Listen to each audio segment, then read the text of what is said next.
सालाबादप्रमाणे यावर्षीसुद्धा law colleges उशिरा सुरू झाली. कॉलेज सुरू होऊन महिना होतो न होतो तर बॉम्ब टाकला एक्झामचा. डिसेंबरमध्ये एक्झाम्स आहेत. बरं, लेक्चर्स सुरू आहेत. आपल्या लेक्चरमध्ये शिकवलेलं सगळं कळतंय. नोट्स रेफर करून बघितल्या, सगळी उत्तरं येत आहेत. पण ऐन वेळेला जेव्हा एक्झाममध्ये पेपर हातात पडतो तेव्हा आपल्याला माहिती असलेली उत्तरंसुद्धा आपल्याला आठवत नाही किंवा कशी लिहावी ते कळत नाही. कुठून सुरुवात करावी हेच कळत नाही. काही जणांना सांगितलेलं असतं की डिस्क्रिप्टिव्ह क्वेश्चन्सला 10 पानं कमीत कमी लिहायलाच पाहिजेत, मग तुम्ही त्याच्यात काहीही लिहा. हे म्हणणं अगदी चुकीचं आहे. आजचा आपला व्हिडिओ त्याच कन्फ्यूज लोकांसाठी आहे ज्यांना पेपरमध्ये उत्तरं कशी लिहावीत हेच कळत नाही. हॅलो एव्हरीवन, आज आपण बघणार आहोत की पॉईंट टू पॉईंट आन्सर्स कसे लिहायचे. First of all will go through the paper pattern of Mumbai university. मी मुंबई युनिव्हर्सिटीची स्टुडंट आहे, सो मी मुंबई युनिव्हर्सिटीचा पेपर तुम्हाला दाखवेन. त्याच्यामध्ये तुम्हाला प्रश्न कसे विचारले जातील, क्वेश्चन्स कसे असतील, काय पॅटर्नचे क्वेश्चन्स येतात, त्या प्रश्नांचं वेटेज काय असतं आणि त्यानुसार तुम्ही त्याचे आन्सर्स कसे लिहाल ते आपण आज बघणार आहोत. आपण पहिल्यांदा पेपर पॅटर्न बघूया. विंडोमध्ये जो पेपर डिस्प्लेला आहे तो मुंबई युनिव्हर्सिटीचा कॉन्ट्रॅक्टचा पेपर आहे. त्याचा पहिला क्वेश्चन असतो 2 लाईन आन्सर्स, ज्याच्यामध्ये 8 क्वेश्चन्स असतात आणि out of which you will have to attempt any 6 आणि एका क्वेश्चनला 2 मार्क्स असतात. तर your second question will be short answers, short notes. You will be given 4 options and out of which you will have to attempt any 2. Third question will be situational answers. Same thing, 4 questions astil and out of which you will have to attempt 2 questions. Then the last one will be descriptive answers, that is long answers. You will be given 5 questions and out of which you will have to attempt any 3.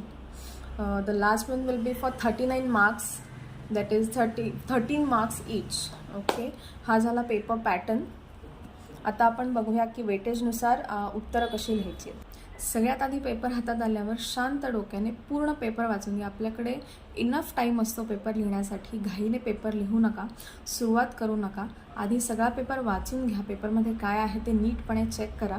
त्याच्यानंतर first क्वेश्चनपासून सुरुवात करा. तर first question असतो 2 line answers. त्याच्यामध्ये तुम्हाला mostly definitions आणि मॅक्झिम्स विचारले जातात. तर डेफिनेशन जेव्हा आपण लिहितो तेव्हा तुम्हाला त्या डेफिनेशन कोणी लिहिलेली आहे ते माहिती असेल तर, आणि सेक्शन माहिती असेल तर वेल अँड गुड. नसेल माहिती तर चुकीचे सेक्शन्स अजिबात लिहू नका. तुम्हाला जर डेफिनेशन परफेक्टली येत असेल तर ती डेफिनेशनच लिहा, आणि जर तेही येत नसेल तर ओव्हरऑल आयडिया, तुम्हाला ओव्हरऑल कन्सेप्ट माहिती असेल तर तेवढंच लिहिलं तर तुम्हाला 1 मार्क नक्की मिळेल. पण चुकीचं उत्तर अजिबात लिहू नका. नंतर तुम्ही 2 लाईन आन्सर्स सगळे क्वेश्चन्स अटेम्प्ट करू शकता.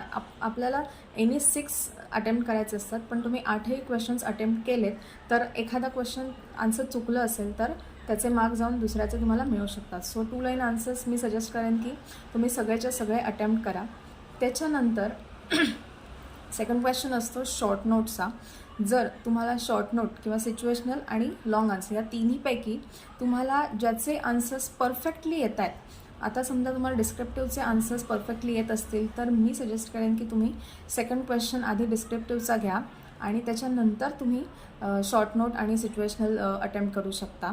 आता जर तुम्ही डिस्क्रिप्टिव्ह आन्सर्स सुरुवातीला घेत असाल 2 लाईन नंतर, तर त्याच्यामध्ये मोस्टली डिफरन्स येतात किंवा एखादा कन्सेप्ट डिस्क्राईब करायला येतो आणि स्टेटमेंट्स असतात ते एक्सप्लेन करायला येतात. आता समजा तुम्हाला स्टेटमेंट एक्सप्लेन करायला आलेलं असेल तर त्याच्यामध्ये तुम्ही फर्स्टली 5 to 6 लाईन्समध्ये इंट्रोडक्शन द्या.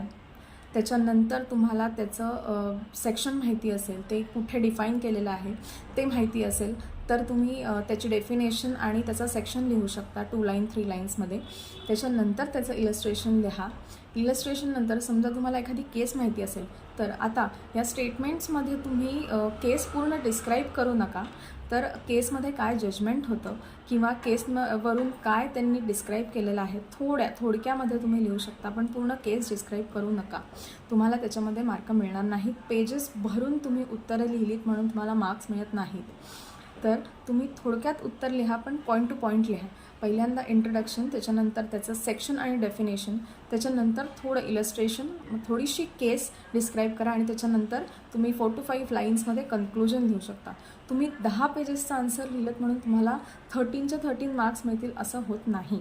तुम्ही पॉईंट टू पॉईंट लिहून समजा 4 ते 5 पेजेसमध्ये आन्सर लिहिलं तरीसुद्धा तुम्हाला 10 मार्क्स तरी मिळतातच. सो मी जे सजेस्ट करेन की तुम्ही भाराभरकम पेपर भरण्यापेक्षा पॉईंट टू पॉईंट आन्सर लिहा आणि 4 ते 5 पेजेसमध्ये लिहिलं तरीसुद्धा ते इनफ असतं. आता जर तुम्हाला एखादी केस एक्सप्लेन करायला आली असेल तर तुम्ही त्याच्यामध्ये फुल डिस्क्रिप्शन केसची लिहू शकता.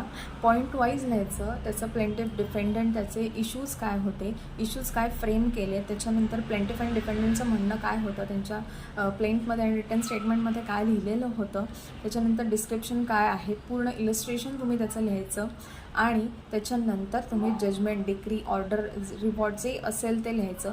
पूर्ण केस स्टडी करून या आणि त्याच्याप्रमाणे पॉईंट वाईज उत्तरं लिहा.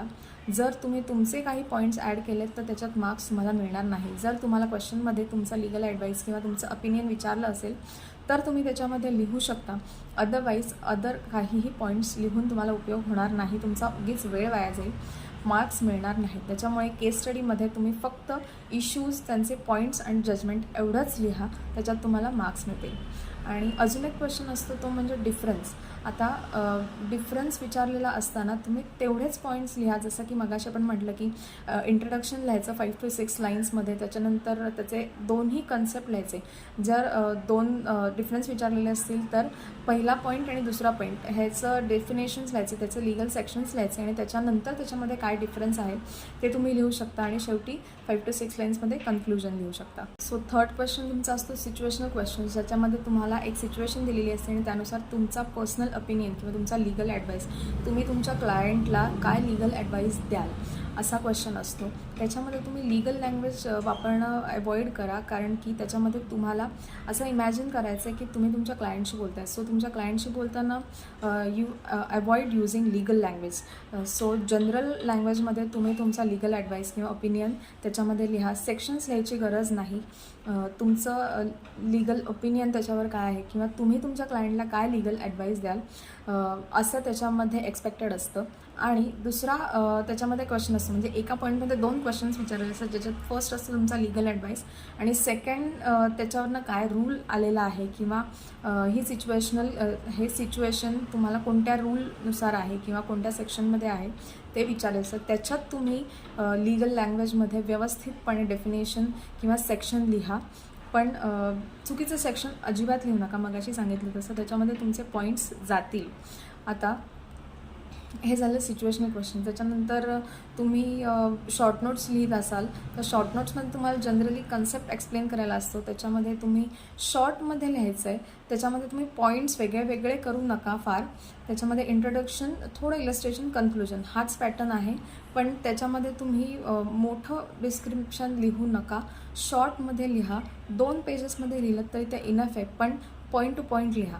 म्हणजे वेगळे वेगळे पॉईंट्स करण्याची गरज नाही. हेडिंग, सब हेडिंग तुम्ही छोट्या छोट्या करू शकता, पण खूप मोठे आन्सर्स लिहू नका. शॉर्ट नोट्स आहेत, थोडक्यात लिहा, पॉईंट्स मिळतील. आता हा झाला पेपर पॅटर्न, तुम्ही कसा लिहाल ते. तर सगळा पेपर लिहून झाल्यानंतर पूर्ण पेपर रिचेक करा, त्याच्यामध्ये काही मिस झालं नाही आहे ना. कारण आपण कधी कधी आधी क्वेश्चन सोडून देतो नंतर लिहिणार असं म्हणून, पण पेपर लिहून झाल्यानंतर आपल्या लक्षात राहत नाही. त्याच्यामुळे पेपर लिहून झाल्यावर पूर्ण पेपर पुन्हा एकदा चेक करा. काही मिस झालं असेल तर ते पुन्हा लिहा आणि घाई करून पेपर लिहू नका. शांततेत लिहा, तर तुमचे क्वेश्चन्स आणि आन्सर्स, क्वेश्चन पूर्ण नीट समजून घ्या आणि मग उत्तर लिहा. पेपर चेक करणाऱ्या माणसाला कळलं पाहिजे पहिल्या 4 to 5 लाईन्समध्ये की ह्या स्टुडंटला हा क्वेश्चन पूर्णपणे कळलेला आहे, तो व्यवस्थितपणे चेक करेल. त्याच्यामुळे तुमचे मार्क्स वाढण्याचे चान्सेस असतात. त्याच्यामुळे इंट्रोडक्शन व्यवस्थित द्या. सांगितलं त्या पॅटर्ननी तुम्ही जर आन्सर्स लिहिलेत तर तुमचे मार्क्स वाढतील. उगाच जास्त पेपर लिहायच्या भानगडीत पडू नका. तुमचे मार्क्स जास्त पेपर लिहिल्याने वाढत नाही. पॉईंट टू पॉईंट लिहिलं तर मार्क्स चांगले मिळतील. सो आय होप तुम्हाला कळलं असेल की एक्झाममध्ये आपल्याला आन्सर्स कसे लिहायचे आहेत, काय पॅटर्ननी लिहायचे.